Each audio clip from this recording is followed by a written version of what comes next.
பருப்பு வச்சு இன்னைக்கு சாம்பார் வைக்க போகிறோம். வாங்க எப்படின்னு பார்க்கலாம். பருப்பை வேவிச்சுக்கலாம்.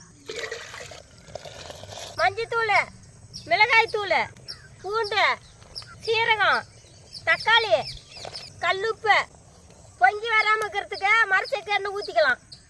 இதே மாதிரியே சுத்தமான மரச்செக்கு எண்ணெய் வேணும்னா கீழே இருக்கிற நம்பருக்கு கால் பண்ணுங்கப்பா. அப்படியே மொத்தமாக வாங்கி விற்கிறீங்களா இருந்தாலும் சரி, கீழே இருக்கிற நம்பருக்கு கால் பண்ணுங்க.